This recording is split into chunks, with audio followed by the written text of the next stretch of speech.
From airing on one of the biggest stages in gaming media to being the laughingstock of the internet, Highguard, if nothing, has been on lots of people's minds. We wanted to see if all the talk about it, either way, was all talk or actual substance in today's first 4.8. Right off the bat, while there is a short load screen, you're right into the main menu. This might seem like nothing, but with so many games, you have to sit through every studio splash screen every time you boot the game. Every single time, either smashing spacebar or sitting through it all. It's nice to have the devs at least respect your time. Once we're in and clicking around, apparently they're giving out the first kind of battle pass for free. A good notion from the devs, especially when the game is free to play itself. The items in the pass are unlocked with these purple coins that you get from playing the game, so yeah, legit in-game, just play the game rewards. What a novel concept. I was going to just get right into a match, but didn't notice that training was selected and started the tutorial on accident. It's a modern day shooter, so surprise, after 30 years of shooters, controls are exactly what they should be, like all the other shooters. Some of the devs boast about being former Apex Legends and Titanfall devs, and it definitely feels like that. In fact, I think the tutorial is almost beat for beat what Apex Legends did. After the learn how to walk lessons, you get into a mock match. You learn about fortifying your base walls, looting chests, farming crystals, attacking, pretty much all the aspects to play a full match. The only thing left to do is understand how to actually play, like tactics and all. Matches are 3v3, and there's currently only 8 wardens, as they're called, to actually choose from. It's a free-for-all on who gets who, so either pick fast or fill. You only get 20 seconds. After that, your team votes on a base. That's kind of neat. Each one has its own different layout. I can see specific ones being meta, maybe changing them up depending on team comp. Once in, we ran around, looted a few weapons, and one guy runs off to engage without the whole team, and while going in to defend, I die. The time to kill is extremely fast. My teammates die too. The enemy team gets the shield breaker that allows them to then start attacking our base, and we're instantly on defense. We try to put up a fight, but they plant a bomb and take out one of our generators. After finally holding them off, things kind of reset. Our base is shielded again, and the enemy backs off. Both teams are back to looting. I didn't really like the guns I had. The shotgun is definitely only for close range, so I swapped them out for what feels like a heavy rifle and a fast-firing pistol. Some more light skirmishing, we lose, and the enemy team gets the shield breaker again, so we're back on defense. Going back to base, that's a pretty cool animation. You use a hatchet to cut through space and then teleport all the way back. A neat little animation for what is essentially a simple task. With that, when the shieldbreaker sword is placed, this mass battlegram emerges out of a similar portal. Again, great looking animation.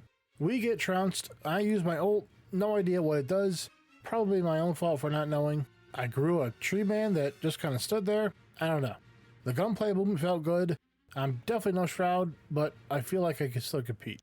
Highguard fundamentally plays way more like a shooter than MOBA or hero shooter, anything like that. The towers and bases, that's all just an excuse to get people into the fights. The core gameplay is guns, with abilities sprinkled in, more Valorant than anything.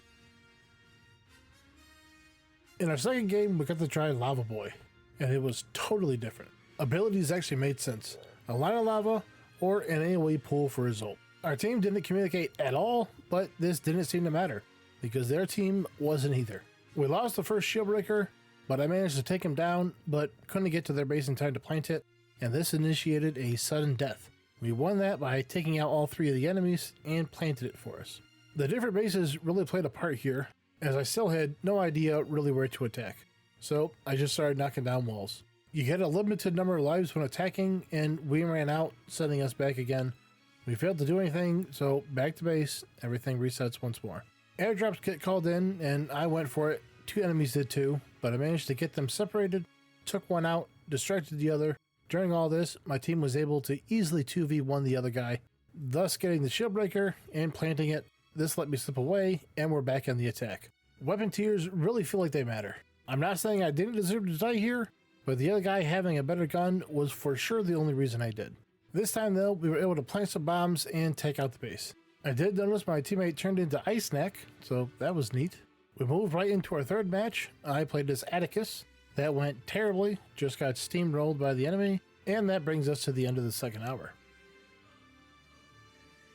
There's only the one game mode currently in Highguard, the 3v3, so documenting every minute is just going to be more play-by-play. So instead, for this hour, I'll go over some of the good and bad mechanics I've noticed so far. These maps are massive.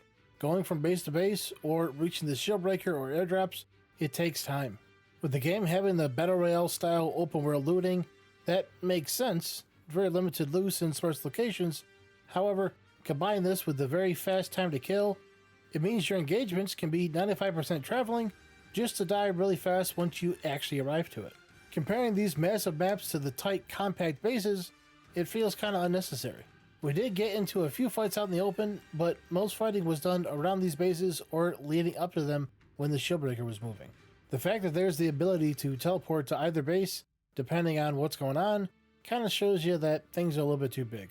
Shrink the maps down a bit with reduced spawn timers, and you get more engagements that have less critical consequences, but allow you to experiment more with abilities and tactics, as well as spending more time actually doing what you want to do in the game, which is fighting.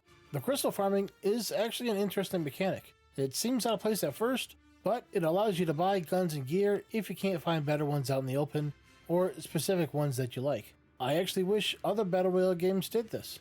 In Highguard or other games, there are clearly guns that are better, either for specific situations, like long or short range, or just better in quality.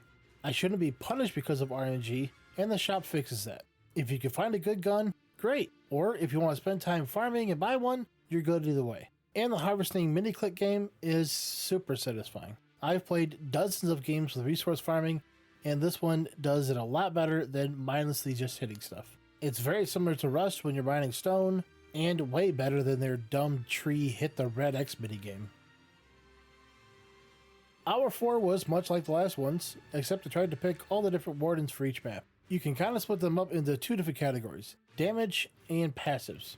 Each class has two abilities, but some like Atticus and Slade have damage abilities, whereas Condor and Mara are more about map awareness and tactics. This does help drive distinction and possibly form team comps. Things do currently feel a little unbalanced though. Icenack has way too much health compared to everyone else. Going invisible with Scarlet so often is a bit much, but for the most part, the abilities are just a neat little add-on to add some variety to just gunplay. At least in the random lobbies that I'm in, none of the abilities or wardens feel like they completely control a match. Abilities can be a game changer, and in the right position, in the right situation, they can be devastating, but outside of that, they are no more deadly than any of the guns. While talking about the wardens though, one of the most critical points before and after Highguard's launch has been the blandness of them all. And this has, as I see it, two major problems. For gameplay, it is better up close, but for the most part, outside of when a character is using an ability, it's hard to know exactly who you're fighting. And for any kind of MOBA, hero shooter, or whatever, this is terrible, as so much of the fighting is about ability recognition and then countering. Games like Team Fortress, Overwatch, Smite, you know exactly who you're up against and what animations mean what abilities are coming.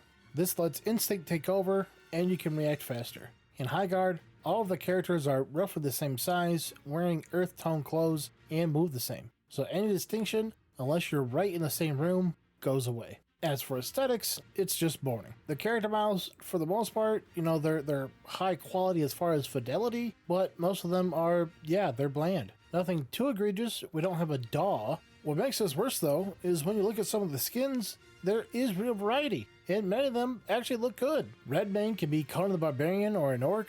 Mara looks like a character from the good Dragon Age games. Una has one skin that actually makes her look like a female. Waifus are a real life thing. Even the terrible zoomer haircut Atticus looks better in other skins. I wonder if the devs fell into the mistake, where you make your character default skins look, default, in the hope that players will want to get the other skins to look better. But they went too far with it. They are bland, boring, and worst of all, forgettable.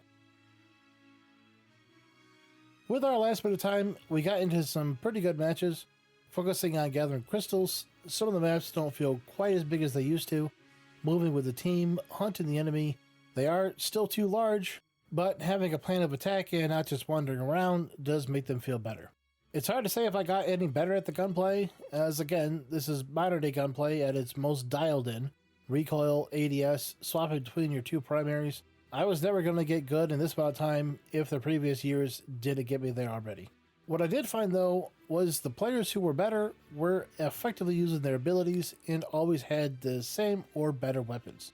The airdrops really do matter. You can get some good ones out of there, and always having an ample supply of crystals towards the end of the match, when the higher level gear really starts to cost more, it really made a difference when I was able to either buy the next tier up gun or continuously re-armor.